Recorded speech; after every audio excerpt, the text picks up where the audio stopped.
I am Irene Knapp, they, them pronouns, and you are listening to Firewalls Don't Stop Dragons.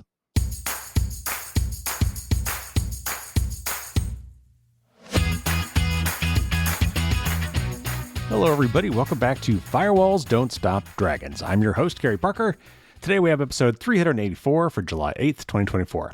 We've got a great interview for you. We'll be talking with Irene Knapp shortly. Before we get into that, though, a couple quick things. First of all, I did confirm my Andy Yen interview. I said that might be a thing. They have recently made some interesting moves, including a new Google Docs replacement and also changing kind of the way their company is structured to try to protect it, actually, from external influence. So we're going to talk about that with Andy probably in August, and you might not actually hear it till September. But it's coming, I promise. That will be a great interview. Also, the book surge is happening. I've been talking about this for several weeks. I finally got my act together on this and figured out what I was going to do. I'm not going to get into it all before the interview. I don't want to take away from that. But stay tuned, please, after the interview, and I will give you the full lowdown. If nothing else, go to fdsd.me/booksurge, all one word. I changed the name from Book Blitz. I thought Blitz sounded a little bit like carpet bombing. Maybe. So anyway, I went with Book Surge, fdsd.me/booksurge, or of course you'll find the link in the show notes for the full details, but I'm only planning to do this for 1 week. So if you want to help out with that, and I hope you do, you definitely need to check that out right away. All right. So let me preface the interview with Irene a little bit. They used to work at Google in the privacy department at Google. And so I had to ask them a lot of questions about that. And this interview is almost like 2 interviews in one. The first part of this interview, we talk a lot about what it's like to work in the privacy department at Google. Irene was there for 5 years in the upper echelons of the privacy department and got to see firsthand what really goes on there. And I had to ask about that. And it turns out that there was a lot of turmoil in that area of the company at the time, a lot of strife with the employees and upper management, which affected Irene's ability to actually properly advocate for Google's users. In other words, probably you. And Irene eventually found that they believed to be more effective that they had to leave Google, which is what they did. And then the second part of the interview, we actually talk about privacy-enhancing technologies, or PETs. There's some really interesting technology out there where researchers are basically trying to find ways to process a lot of potentially very personal data in a way that doesn't violate the privacy of the people whose data that is. And that may seem like an oxymoron, but there actually are some interesting ways to do this. And Irene and I discuss several of these promising technologies and kind of where they are now and where they might have some use. I will also say that since we had our interview, Google's privacy chief left. I don't know if they were fired, but after 13 years with Google, some of which time must have overlapped, I think, with Irene, has left and, according to Google, will not be replaced. So I don't know what to read into that, but it doesn't sound like it's a good thing. So again, I've got some information for you about the book surge that I'm doing. I'd really love to get your help on that. Stay tuned after the interview for important information about that. But let's not waste any more time. Let's get to my interview with Irene Knapp.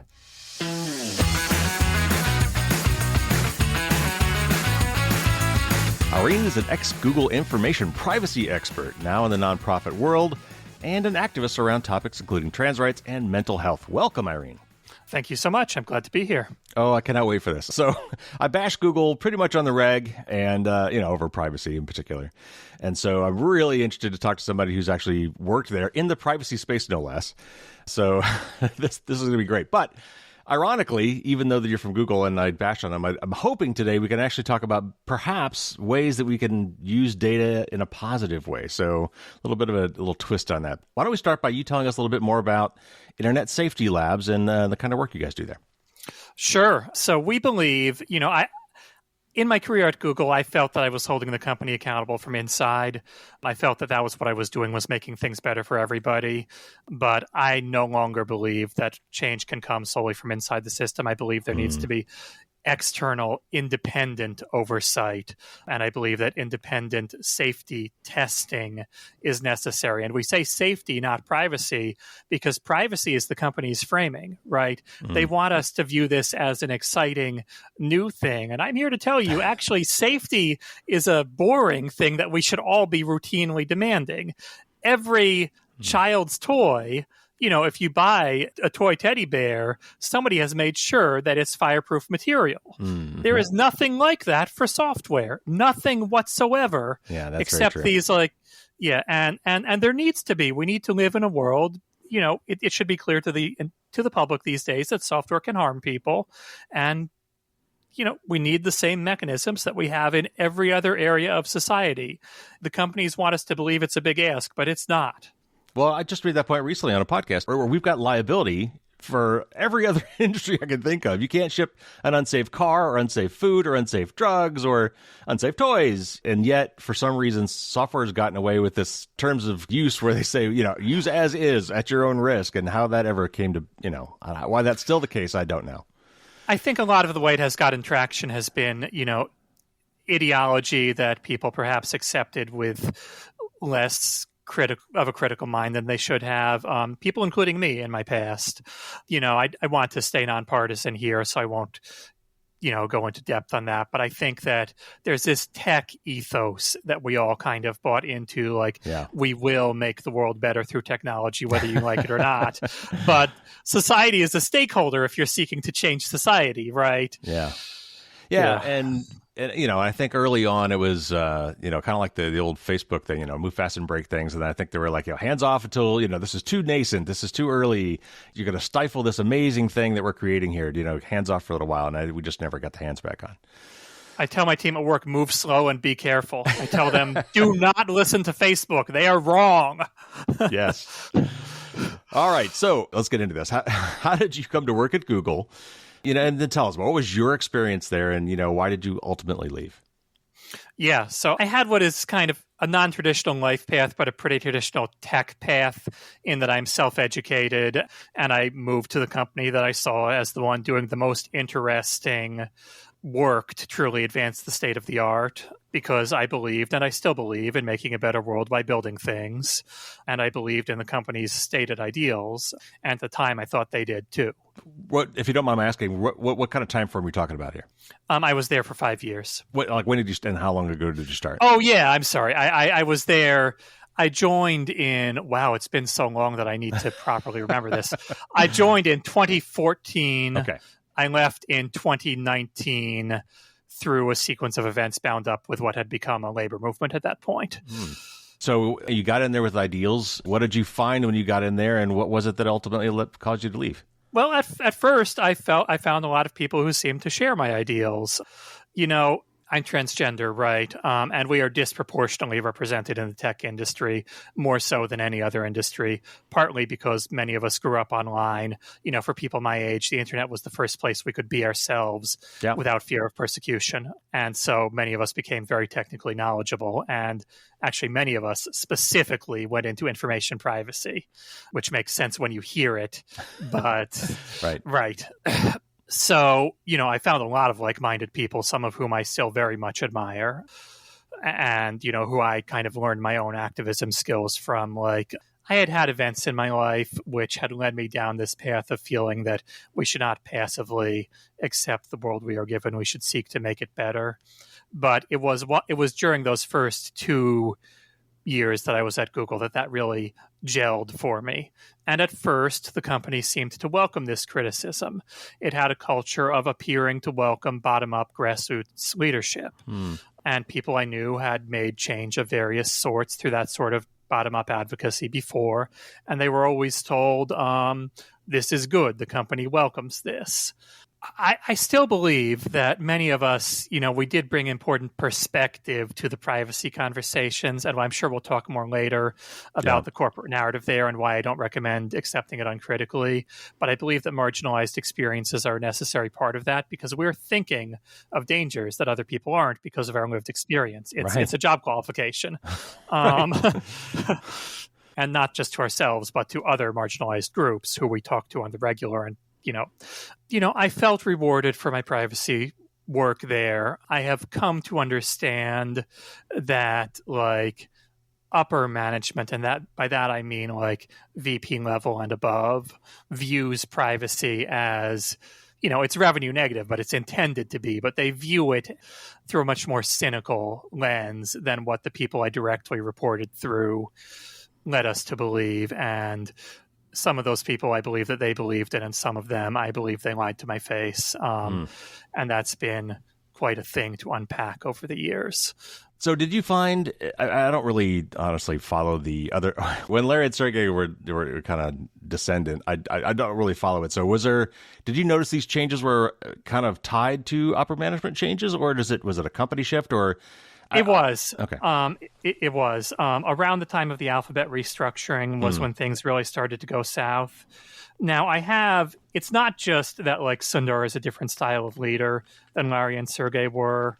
He's, his background is from McKinsey, the consulting firm, which I don't think highly of, either the kind of very bleak bureaucratic worldview that it embodies, or the decisions that he made, and how he seemed to be a total non-entity from my perspective. And remember, I had more visibility up the org chart than most people did, because privacy work is horizontal, meaning it touches everything the company does necessarily. So it was my job to know all the company's damn secrets. So what is the privacy organization like? Like what is that structure like within a company like Google that's who's an ad company, right? Yeah. So one thing to keep in mind, the reason these companies have privacy teams is not out of the goodness of their hearts. It's because they have at various times in their histories been sued by the FTC, and in that consent decree resulting from that lawsuit, because they effectively lost, they were required by law to hire a privacy expert. And they chose, of course, to hire more than one privacy expert because they don't wish to be seen as doing the bare minimum. But, they never actually moved back and told the FTC much later, when I was doing a bit of worker shareholder alliance. I briefly spoke to somebody from the New York State Attorney General's office who informed me that as far as they knew, they thought they might get Google to hire one privacy person. And as far as they knew, that must have happened, but they never heard back. Right. So they thought perhaps that one person was me. Right. Quite a thing. All right. Yeah. All right. So, what are some of the key priorities or principles guiding Google's approach to privacy during, your time there that you saw? And maybe how did that evolve over the years? And then, we've touched on this a little bit, but how did that comport with your expectations? Yeah. At first, I saw the company willing to take a real financial hit for what appeared to be, moral reasons, and I was happy about that. I no longer really believe that the moral reasons were the primary ones, and I cannot talk about details of this. This is something I have practiced over the years, knowing what I can and cannot say.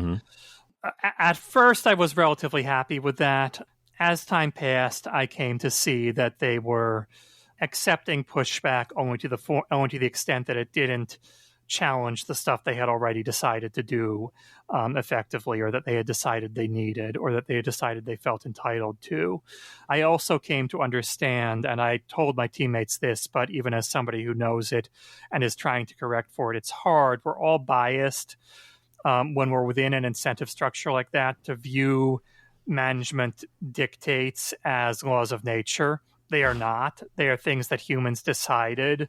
But especially if it comes down from a way up the chain as just a yes or a no, and you have no context on why it was a yes or a no, you start thinking, well, what can we do within that constraint, right? And you start justifying it to yourself. You start thinking they must have had good reason for that. The thing that really changed my mind was a highly politicized and reported on thing. Is it okay to get into that here? Sure, if you'd like. Yeah, sure. It was the James Damore incident, and this was a person. By the way, I'm an autistic, non-binary person. This was an autistic man, from what I know. I believe is how he would self-describe, but I don't.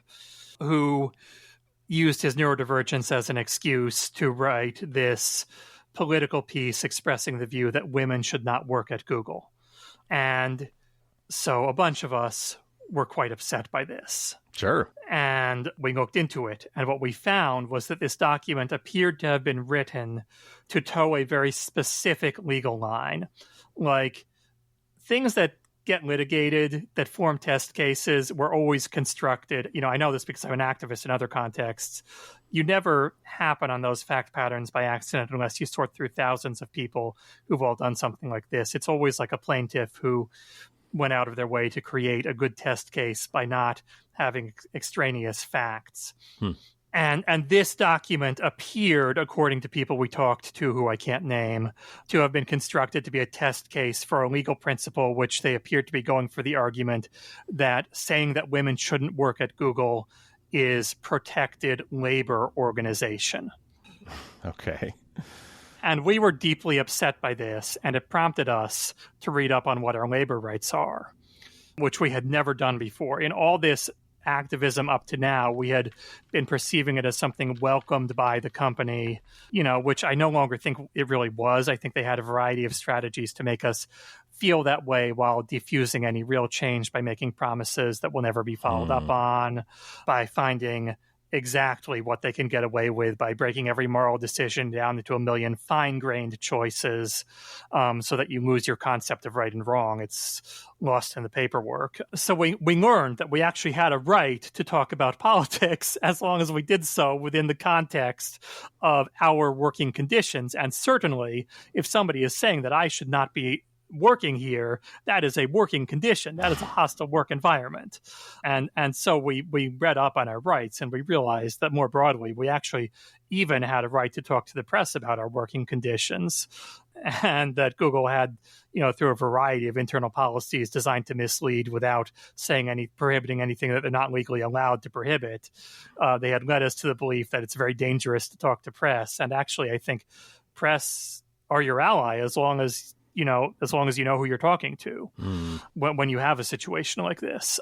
And so when we began pushing in ways that went outside the system and that were in danger of creating real change, suddenly management was very hostile even to small, reasonable suggestions, right?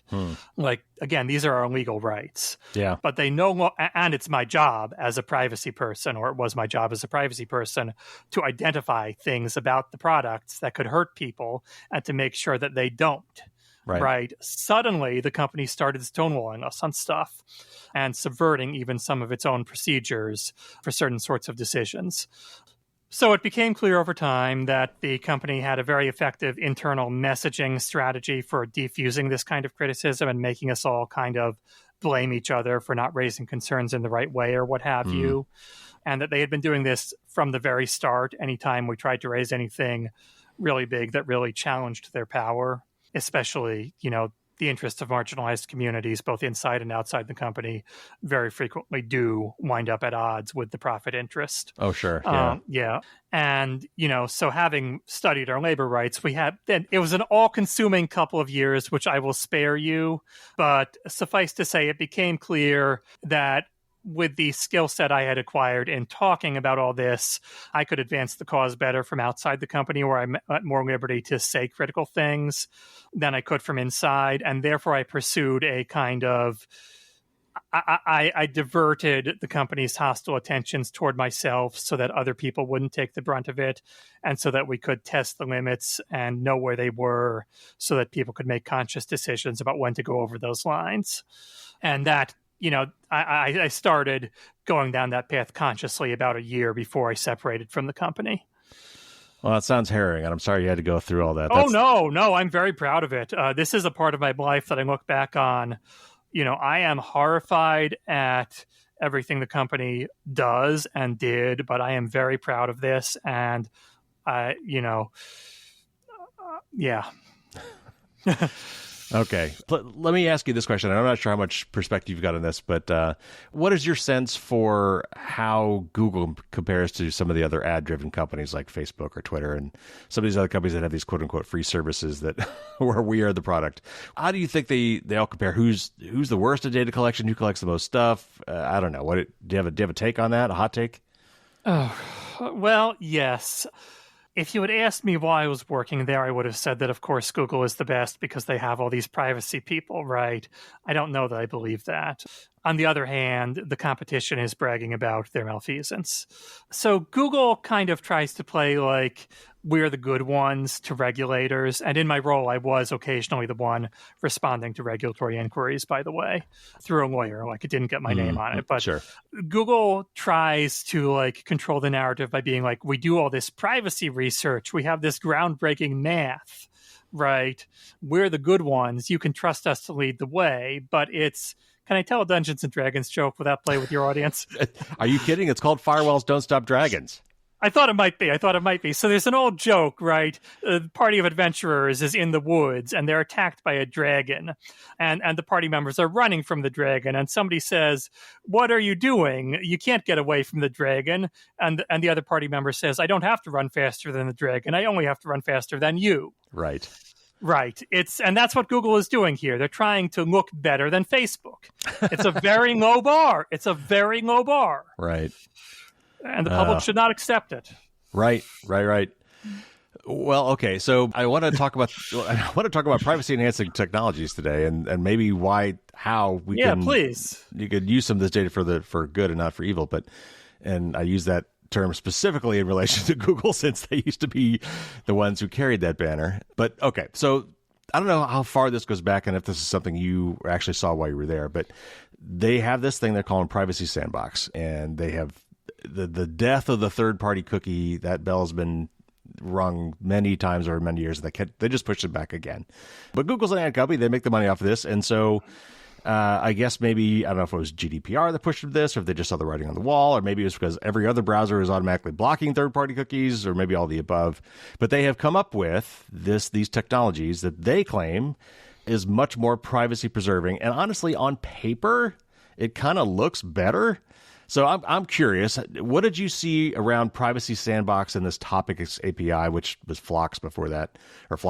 What's your take on this technology? And at least in theory, could this be more privacy preserving than the behavioral tracking stuff that we do now? So I was involved in early strategy discussions around what became Privacy Sandbox. At the time I left Google, I had material criticisms of it, which I could not share with the public. Fortunately, everything from that time is now public information, and I can talk about it. I haven't spoken out about it because actually Apple's privacy people jumped on that and said everything I would have said anyway. Good on them, right? They're playing this PR game also. They want to they want to run faster than Google, right? Right. But at least when these, large-scale power structures conflict with each other, sometimes the public benefits. Right. So my perspective is, look, as a member of a marginalized group, I am a recent immigrant from the United States to Canada because the United States is becoming increasingly hostile to trans people. And I don't wish to be on the receiving end of whatever happens there.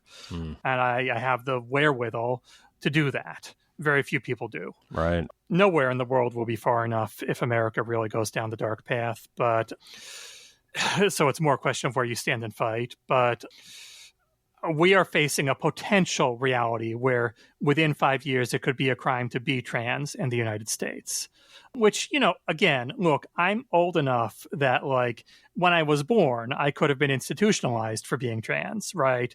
The queer community has been here before, and we will survive it again this time. We will do anything necessary to survive. But so I'm not saying poor us, but I am saying it's important that these online platforms treat the demographics of their users with appropriate seriousness and not leak that information everywhere.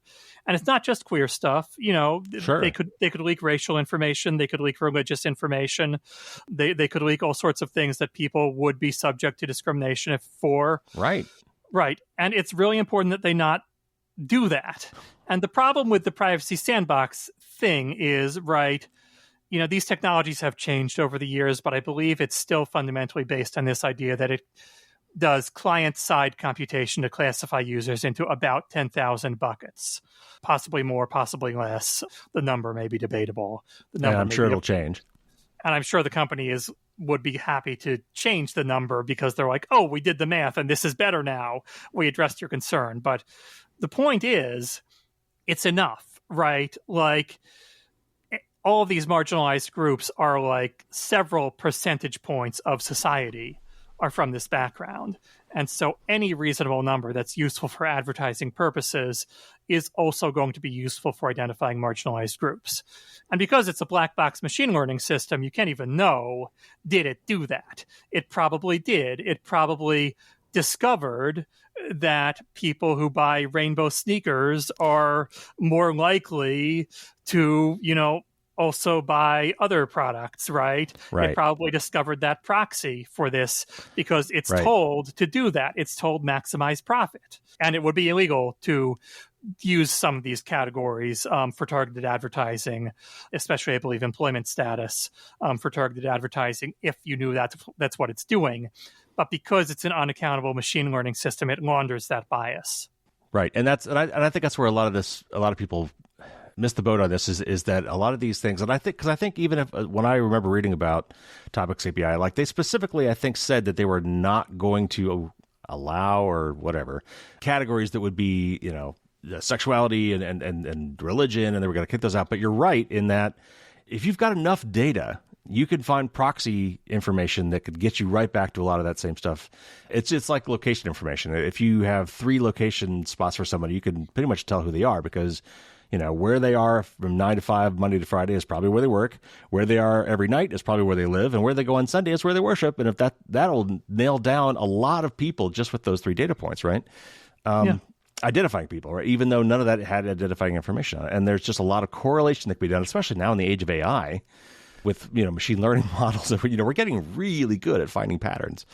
And so, yeah, I certainly understand that is a limitation and how this data, even though it doesn't directly capture some of these more sensitive bits of information, you can still derive it, right? Exactly. And we should be assuming, because the model is given data that definitely contains this, and it's given a goal that depends on this, and it is complicated enough to find these patterns. We know that the technology is good at finding patterns. That is one of the few things that it really does robustly at this point. Right. And that's why it's useful for making money. And we should be assuming that it is probably finding these demographic categories in the absence of a mechanism to prevent it from doing that. And I am not aware of any such mechanism. Okay, let's see if we can do a complete 180 on data collection. Let's see if we can somehow find the silver lining in all of this. So, all right, so we are surrounded by smart devices that collect a crap ton of highly personal information, either from built-in sensors, which we may or may not be aware of, or just by asking us for us. Like, signing up for apps or signing up for accounts, a lot of times they ask us for all sorts of information that we give up because either we think we need to or because they require us to. And, we in the privacy space talk endlessly about how revealing this information can be and how this could be used against us. So, but is there some way that we could process all this data or some subset of this data privately so that we could do good things with it too? How might our rampant data collection actually benefit society? And I will say, as an engineer, as a DevOps engineer in particular, at Cisco, we had devices all over the planet, and we used data to find out how they're doing. And actually, one of my mottos is I want to find problems before our customers do, because I have that capability with all this telematics and telemetry and analytics and things that are coming in. So for me, I was using it for good. And of course, it's not quite the same privacy things when we're selling things to companies. That's a different ballgame. But that is an instance for me as certainly an engineer. I understand how I want a lot of data, and I could do some good things with that data. So what are some interesting ways where we might be able to do some good with all this massive amounts of data that we're collecting? Yeah. So you raise an interesting example with the networking data, and I do believe that's important, although it verges on the thing where I think we need to be very careful is data that's about speech, right? Because we're in an age of increasing censorship, and I would view network traffic as something to be very cautious about, because even the metadata, who's talking to who, is highly sensitive, right? Mm-hmm. By the way, I have the greatest respect for the people who do large-scale networking. That seems like incredibly difficult work due to the many organizations involved. Certainly, it's the same promise that science has always offered. If we understand our world, if we understand ourselves, we have the power to make change, right? It's fundamentally, I think there's a lot of ways it can do good. We saw this interesting example early in the COVID pandemic with actually a number of my friends were involved in designing this specification that was going to collect contact tracing data. Yeah. Google and Apple actually worked together a little bit on that, didn't they? They did. It was a number of people who share my background and skill set effectively really got together and worked hard to design this protocol because they saw the danger that if they don't do this, governments are going to do this. And the thing that governments are going to do, as much as I love that governments can hold corporations accountable, they are also large power structures, which are perhaps a little bit full of themselves sometimes and assume that they can do no wrong when they actually can hurt people, even just through collecting data, because it's data about every movement people make.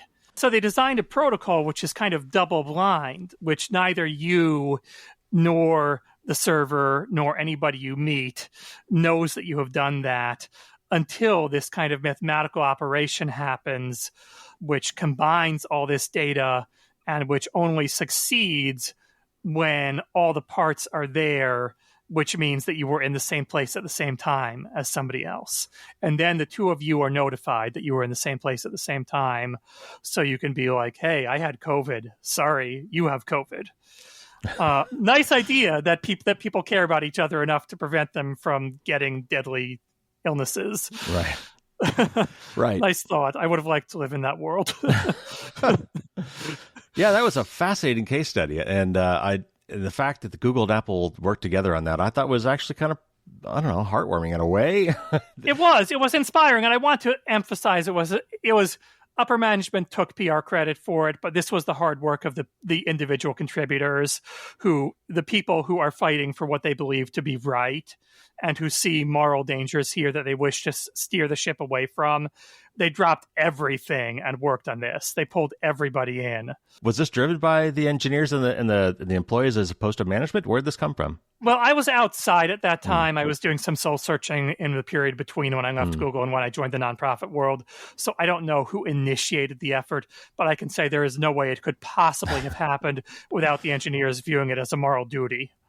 Well, there's some other interesting things I've heard, where people talk about all of our cell phones, for example, have accelerometers in them. And somebody was talking about what if we used everybody's cell phone to get us tremors, small tremors that if you had a million of these devices in an area, you could maybe locate an impending earthquake. Or they were doing, you mentioned COVID. I know that they were doing wastewater sampling at the water treatment plants. They could kind of see at a bulk level what kind of viral load was in the community, and a lot of times predict when there were going to be outbreaks. Drug interactions. Drug interactions are a great one because that's very data-centric, because most patients who have a complex medical situation are on dozens of medications, and so it's very hard to disentangle what caused this interaction. There was an interaction, but you don't know which pair of medications caused it. And so, yes, aggregated data could do a great job there. But at the same time, the list of medications that somebody is on is probably unique to them. And so what do you do about that? I think it's a complicated question. I believe that healthcare privacy is an area where the law needs further advancement. I like to say the P in HIPAA stands for portability, not privacy. Which it does, by the way. Yes, it sure does.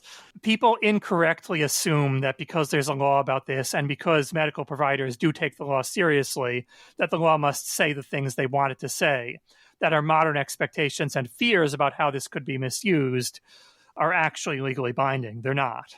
I would like to bring up the fact that we say that there's a right to privacy enshrined in the Constitution. The word privacy does not appear once in the Constitution or in the Bill of Rights. That is correct. Now, I am not a lawyer. I like to bring up the rhetorical point that Roe v. Wade was decided as a privacy argument. Yeah. It is nobody's business what is happening to your body. And I think that's still morally the correct argument. The word privacy often gets used as a catch-all term for I have some reason not to tell you this, and it's none of your business what that reason is. I don't have to justify it to you.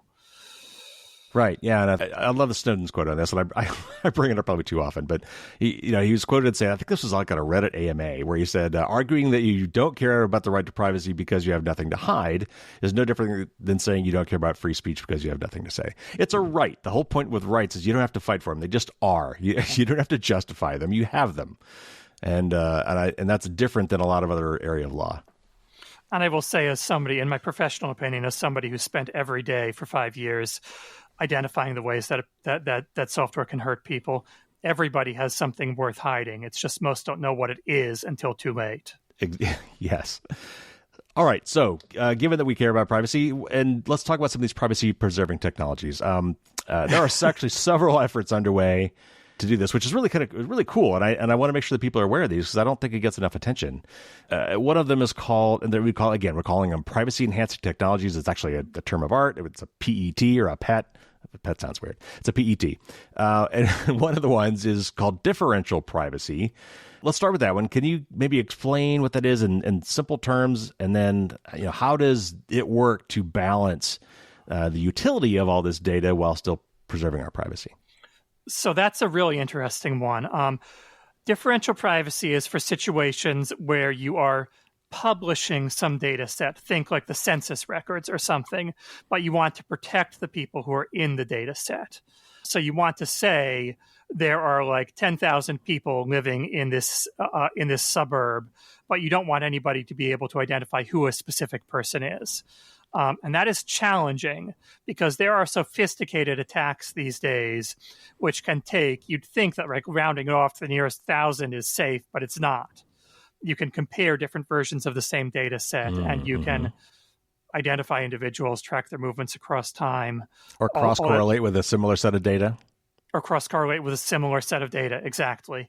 And so differential privacy gives you a mathematical guarantee about the extent of such attacks. You can never prevent all such attacks. The only way to do that is to not release the data.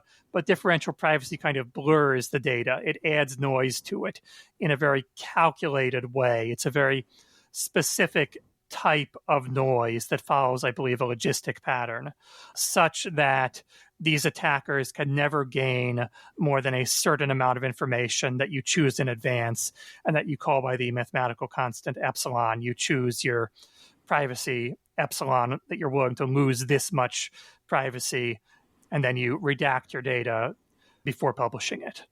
They actually did this with sorry, go ahead. I was going to say, one of the examples I've often heard quoted that explains this is like, okay, let's say you've got these 10,000 records with 10,000 people, and let's say you've got all their ages. And so age is something that kind of narrows it down pretty quickly, right? We live between, 0 and 90 years old-ish, statistically.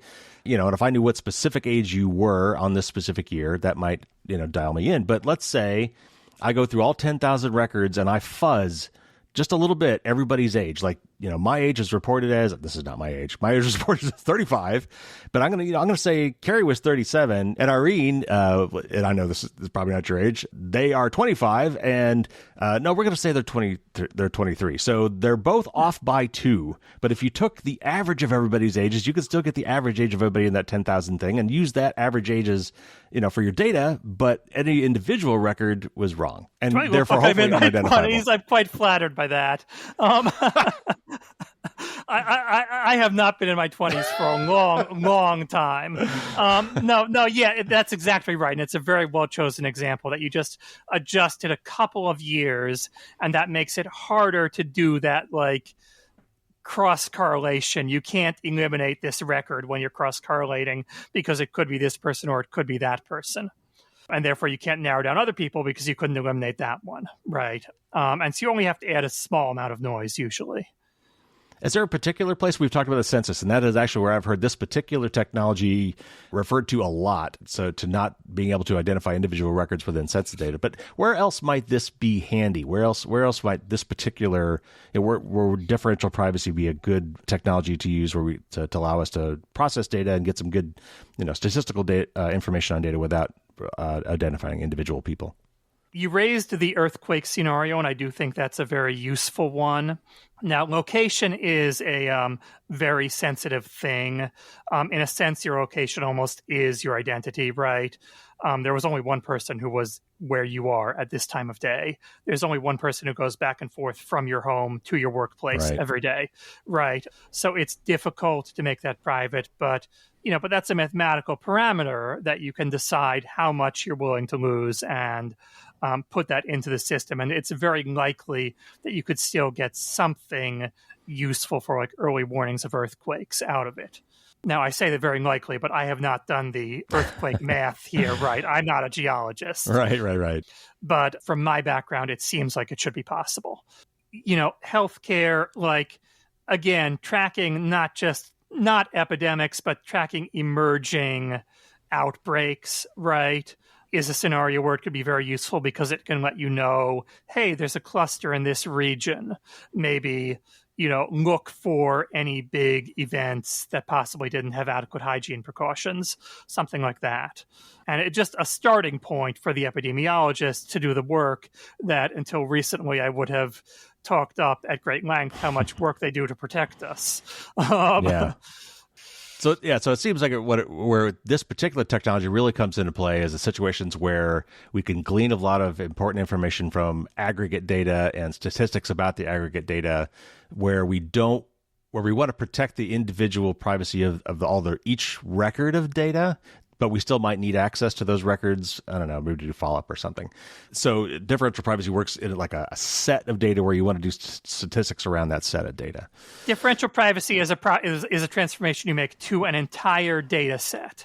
Right. It's not suitable for situations where you might look at individual records later unless you apply it in much more sophisticated ways that plan from the start for the fact that you're going to be digging into details later and how many details you might dig into. You have to set that bound on yourself before you start, and you have to take into account every inquiry that will be made over the life of the system. So it's much more fraught and difficult to use it in that kind of you're going to dig into this data case by case scenario. I would think that researchers doing that are not well served by differential privacy and should be instead doing more to protect the way the data is used and who has access to it and things of that nature, which you should always do anyway, but they should be more restrictive about it. And so the next technology I wanted to bring up maybe addresses that issue, and it's one that's really bizarre. It almost sounds too good to be true. It's called homomorphic encryption. My understanding is this basically allows you to do computations on encrypted data without first decrypting that data. This sounds like something where I might be able to do a process on, let's say, data from someone's medical record without actually being able to see what's in that record. But I admit, this is something I'm a lot less sure about. So explain to us what this is. It's a nice thought. Now, I want to preface this by saying I am not a cryptography expert. I know more even than I think most programmers about cryptography, but I am not a cryptography expert. However, I have worked with people who are. My impression is that it is a long way before homomorphic encryption can deliver on those promises. So it's a nice thought, right? Like, we don't have to trust the device. We can run on somebody else's computer. Like, we could run on Google's computer and Google won't see what we do. That is not the reality of that technology today. What happens with most of these approaches is that it kind of depends on what you mean by computation, first off, right? Like, you can never do like word processing this way right, because that has too many control points in it. It's making too many decisions. If you're putting it through a simple mathematical transformation, if you are a credit card processor and you want to compare your data with a different credit card processor, but neither of you trust each other for business reasons because these companies are all terrified of each other. They are. Then that's a scenario where some fancy encryption technologies, which might be described as partial homomorphism, so that's not how I would put it, because the term homomorphism has been sensationalized, and I prefer to avoid it. I would have said something like commutative cryptosystems or something, or private set intersection, to refer to the end goal that you're trying to achieve there. as the names of those technologies, even though it's technically a homomorphism. When I say that, people start babbling about blockchain. Oh, blockchain. It's been supplanted by AI in the news, at least for the most part. We don't hear about it quite so much. But one of my favorite engineering flowchart diagrams was, you ask a question, you go to the choice point, and you got two exits, yes or no. And the question is, do you need blockchain? And both of them go to no. I always love that chart. Anyway, but yeah.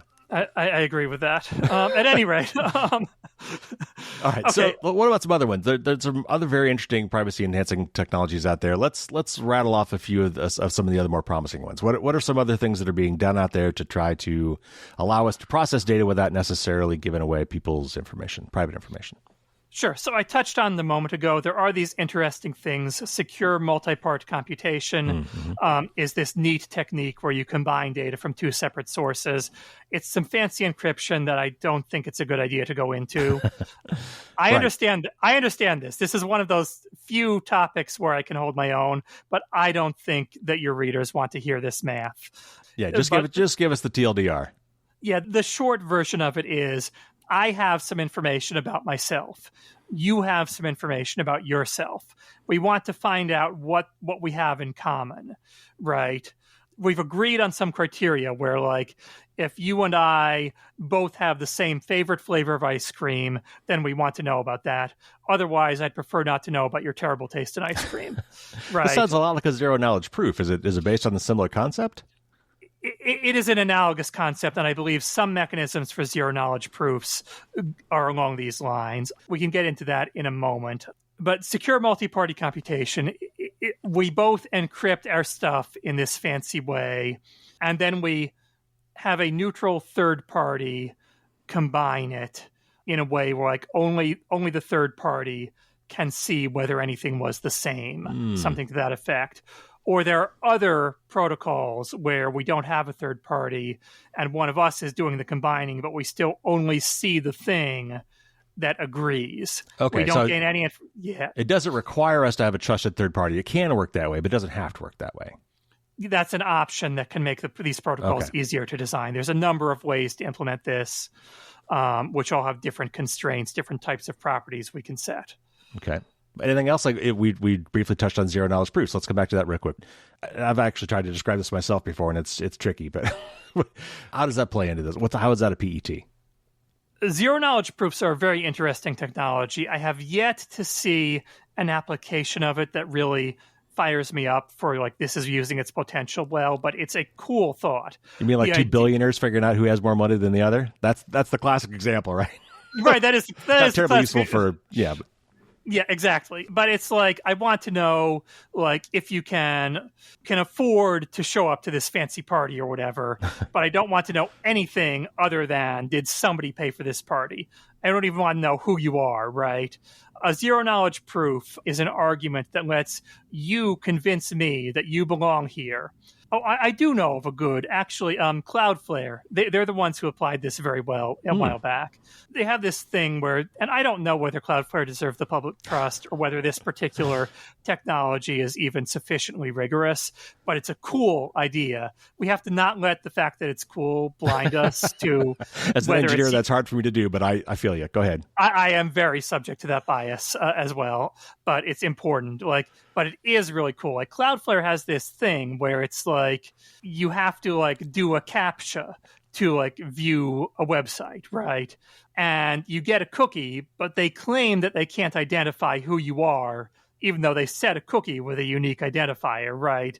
It's weird, right? And what they've done is they've constructed this proof that, like, somebody solved this CAPTCHA, but they've swapped your data with, like, 30 other people, and they don't know which one is you, right? Somebody did a proof. One of those people is viewing this site now, right? But I don't know which one. Or Cloudflare doesn't know which one. Sounds like a crypto coin mixer. It's analogous, and it's difficult to talk about zero-knowledge proofs because they are a genuinely useful technology, which, as with so many other things, the cryptocurrency people took this existing terminology and decided this belongs to us now, right? Yeah. it's very frustrating because these technologies do have real potential, which it's hard to get to while there's this multi-level marketing scheme in the way. Yeah, right. Okay, all right. So as we wrap up, looking at some of these PETs, which of these actually do you feel have the most chance of succeeding? You know, which one of these has the best chance at widespread adoption and really helping us? And then what's going to drive that adoption is what's going to bring these things to actually happen, because these things slow things down. They make things less convenient. These are all ivory tower things. Is anybody actually going to adopt these? Well, many of them are adopted, and it's because these companies are afraid of regulators, and so they try to do proactive things. The problem is the proactive things they do are constantly broken and don't work, or they have a carve-out where we didn't cover this corner case. You know, as programs, we have these things called corner cases where it's like, oh, you're this type of person, but you're also that type of person at the same time. I didn't know that was possible. But it turns out there's 1 million people a day who fall into that category, and we didn't protect those people's privacy, right? Oops.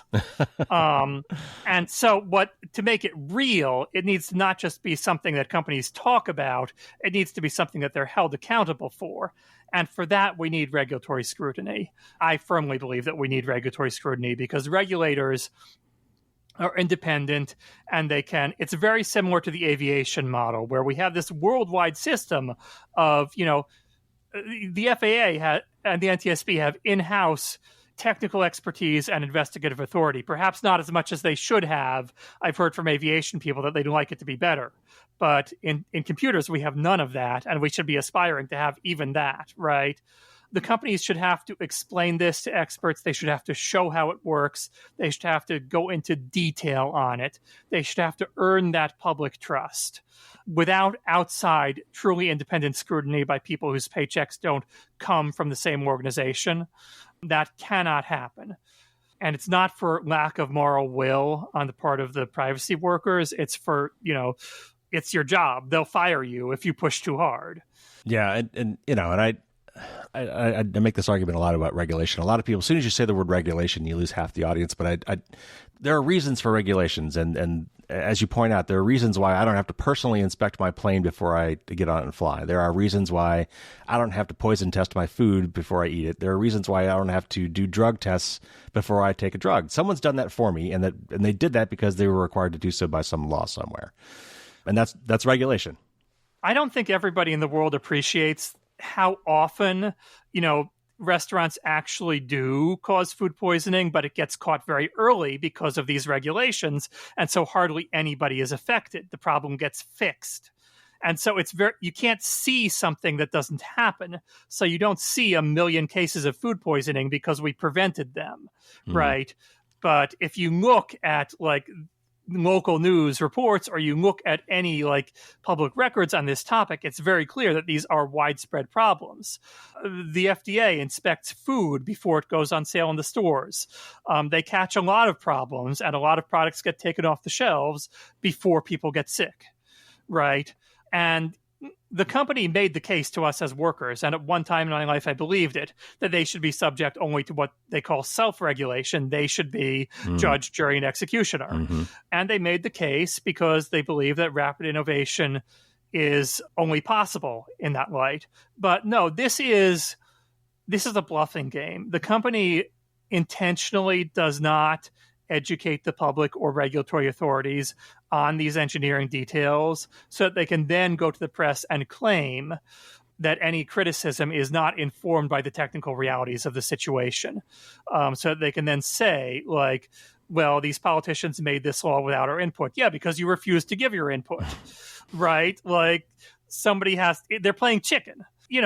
I want to be in a world where there is engagement, where there is back and forth, where it's a public discussion, because first off, these things are very detail-centric. We can't get to good outcomes by accident or by hoping. Hope is not a strategy, as my former employer loved to say. The public is a stakeholder in these discussions, and we need to understand and care about the details of all this. And we need to, make sure that the rules that we put in place are rules that serve the public interest, that actually address the concerns we care about and don't just enshrine bad practices. I'm not optimistic for the state of it in the United States. I don't see the political will here, but Europe is moving in a helpful direction. I was part of GDPR implementation.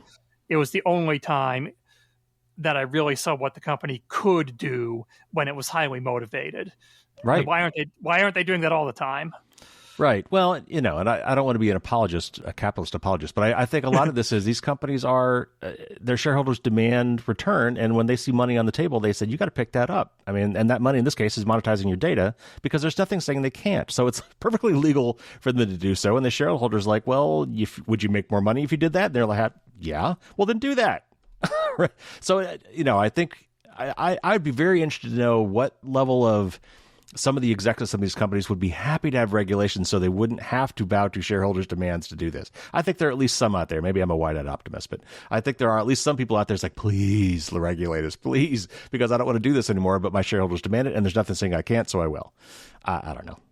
I think that if that is true, it's true in the companies whose primary income is from something other than advertising. Again, I had pretty good visibility into upper management because I got very good at reading the tea leaves and knowing who was saying what and so on, and because I talked to people throughout the company. And I believe that executives want to believe that they are good people. And I also believe that when you have billions of dollars, you believe that being a good person is something you can buy. It's just distorting. Anyone who has that level of power to frankly, spin up entire little organizations to sell a narrative on their behalf anytime they choose, just on the drop of a hat, gets used to using it and starts to believe that they deserve it. And, I don't want to dismantle. I don't want to take an unnecessarily ideological position here. I'm trying to make a practical argument that it almost doesn't matter what's in executives' hearts at the end of the day, although because it matters what they do, and they will do the right thing when they are incentivized to do the right thing, when we have some actual ground rules, right? And then perhaps none of us will have to look too closely at what lurks in the hearts of men. All right. So before we go, why don't you tell us what was next for you and Internet Safety Labs? What are you guys up to? Yeah, we are a tiny nonprofit. We can always use funding, as I'm sure every nonprofit says constantly. It's my job to say that, so I'm trying to. Noted. But we are a tiny nonprofit with, I think, a really solid team. We're building out testing methodologies so we can look at this software and say, does it do these things? To what extent does it do these things? Who's better and who's worse? And in what ways are they better or worse? We want to inform, maybe if we have a focus right now on educational technology because that's been an area with a lot of very obvious problems and a very vulnerable population. If you're the person who decides for a school district, what apps do we use?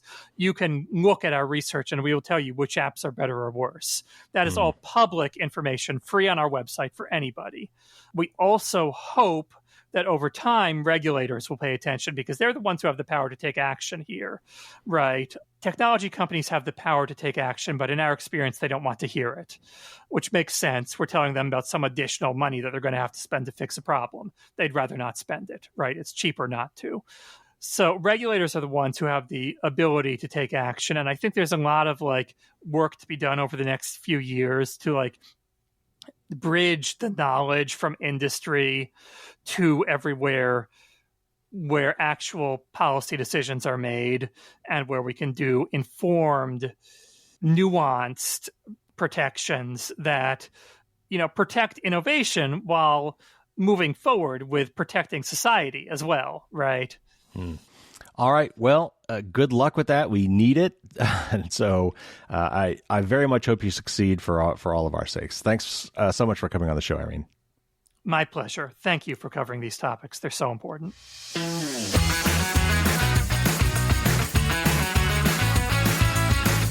It was really great talking with Irene.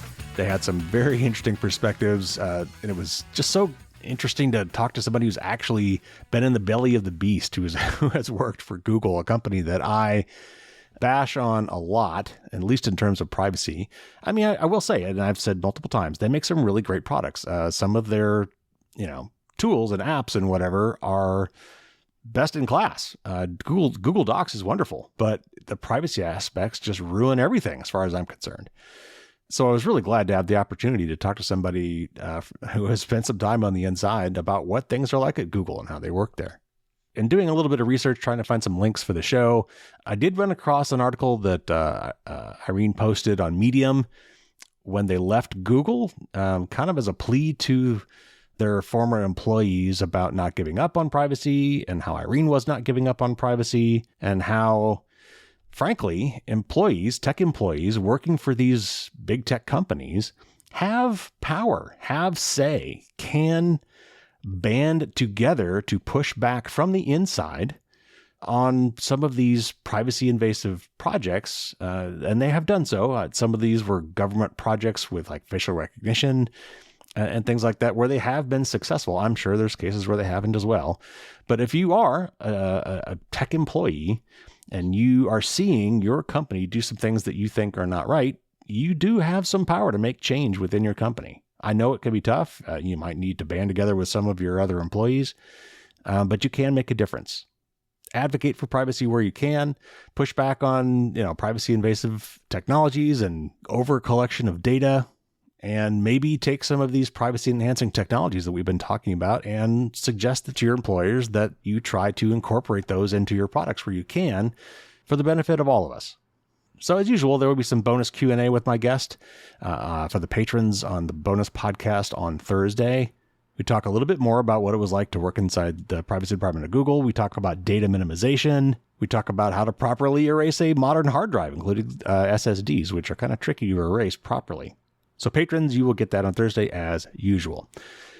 Okay, now it's time to talk about the book surge. So again, you can get all the details just by going to fdsd.me/booksurge or find the link in the show notes. But here's kind of what's going on.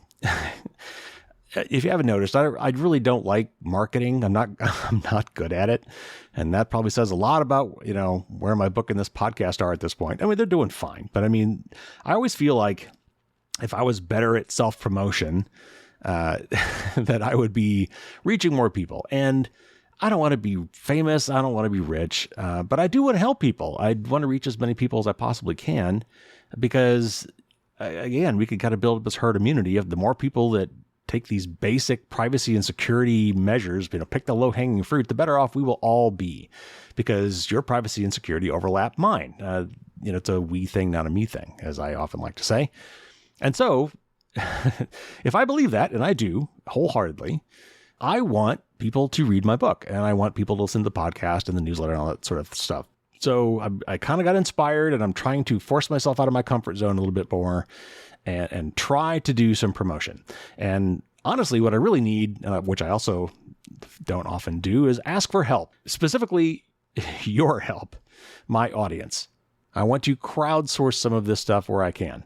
And so I thought of a few different things, and the first one I'm going to try is what I'm calling a book surge. So on Amazon, there's, millions, probably literally millions of books on Amazon. And to try to get noticed on Amazon is really hard to do. So unless you come up in Amazon search results, or unless you somehow pop up somewhere else on Amazon, it's part of some top secret algorithm that places your book on a web page within Amazon where they would see it. And so while their algorithms are completely top secret and proprietary, most people agree that to rise to the top of search results or to get featured somewhere on the website, it would depend on things like how many books you've sold, how many people have looked at your book, what the ratings are for your book, how many ratings you have for your book. And in particular, every book on Amazon gets assigned to 3 categories, where if you look at the webpage, you may have just scrolled past this, but if you look at any book on Amazon and scroll down a little bit, it'll have the overall ranking of how a book is selling within all possible books. But right below that, there's 3 categories. And these are sometimes negotiated with the author or the publisher. It's actually quite the opaque process, let me tell you.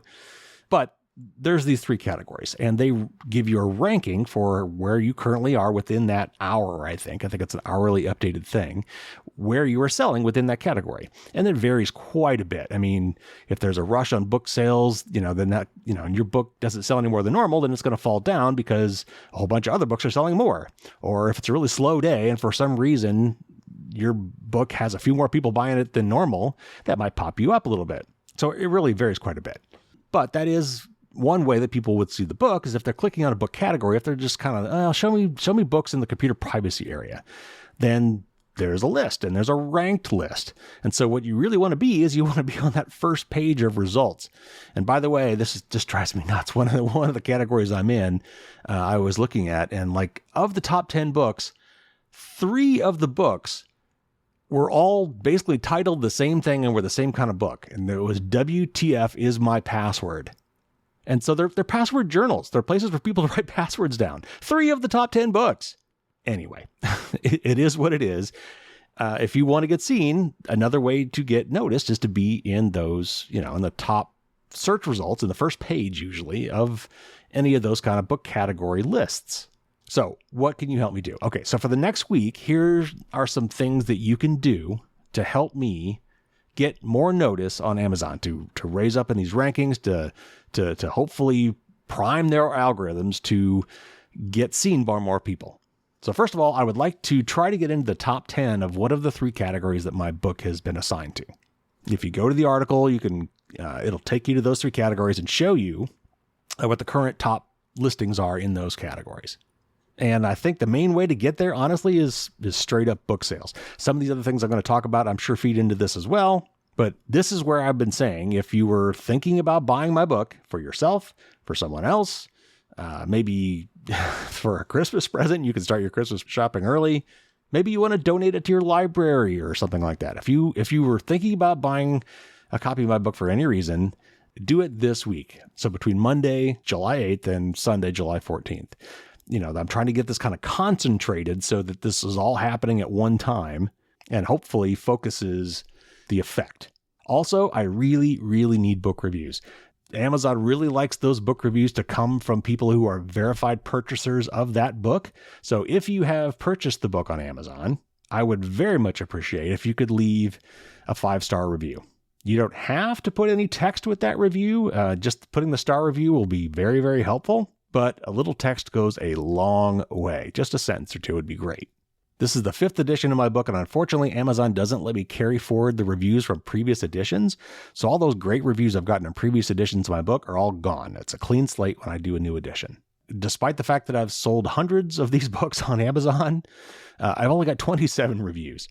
Now, I would have liked to get feedback. If there's something you don't like about the book, there will be a next edition. But if you don't feel comfortable giving it a 5-star review, then just send me an email. I would very much like to get your feedback. Send it to feedback@firewallsdon'tstopdragons.com. But if you like the book, I would love for you to put a 5-star review on Amazon. So the other thing I want to do is I want to get my book ranking up. Right now, it's 4.4 stars out of 5. I would really love to get that up to about the 4.8 range. And since there are so few reviews, it wouldn't take too many 5-star reviews to get it up there. So that shouldn't be too hard to do if we can get some more reviews. And there's 2 more things you could do that you might not be thinking about.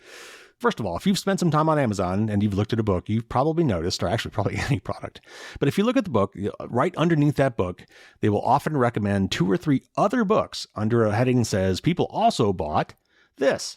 And so if you already have my book, one of the best ways to get other people to see my book is to go into one of the 3 categories. And again, you can find them on my website or just go to Amazon. You'll see them there in that little area I just told you about. Go and buy one of the other top 10 books in one of those other 3 categories. When you buy both books, that increases the odds that someone else looking at one of those other books will see my book. And my book, honestly, is really not like other books. So I'm not really in competition with these other books. So really, it helps both of us at that point. If you see one, you see the other. So that's great. And the other thing you can do, and I'm not sure how much this factors into Amazon's algorithms, but I have seen places on Amazon where it lists, like most wished for books. So a very simple thing you can do is just add my book, whether you've purchased it or not, add my book to your Amazon wish list. And you can do it on a private wish list. It doesn't have to be public. But just adding my book to a wish list, I think will also feed into some of Amazon's cryptic algorithms to hopefully get it some more attention. So a couple more thoughts before we go. First of all, I really want this to be honest and sincere and as organic as it can be with me asking you to do this. Please, don't spam a bunch of people about this. Don't just write a review if you've never read the book. Be honest and, keep the right spirit in mind. I do not want to try to hack the algorithm or do any weird search engine optimization stuff that's not for real. I want this to be real. Also, as maybe a little incentive, to say thank you, to recognize people that helped me with this. I've got a couple more things I'm going to try, but over the next, couple weeks or months. But basically, when this kind of campaign is over, I'm going to look back and say, who really contributed? Who helped me do this? Who made an impact? And that'll be a completely subjective thing on my part. But I'm going to gather together those people and put together a Zoom call where you could talk to me live. I'll talk to you about the book a little bit. We'll do a little, maybe a Q&A, maybe an AMA session, an Ask Me Anything session, and just kind of hang out for a little bit and, give me a chance to say live and in person, thank you. I may also give away some swag or something, we'll see. But I do want to make sure that I, say thank you for helping me out with this. I'm still working on some details, but I'm open to ideas. And so all I guess I ask is, as you're doing whatever it is you're doing, keep a record of it somehow, maybe save your email, take a screenshot, something like that, and just hold on to it for now. When the time comes, I'll just ask for people who want to be involved in this to, send me a note saying, here's what I did to help. And I will invite as many of you as I can to this Zoom party.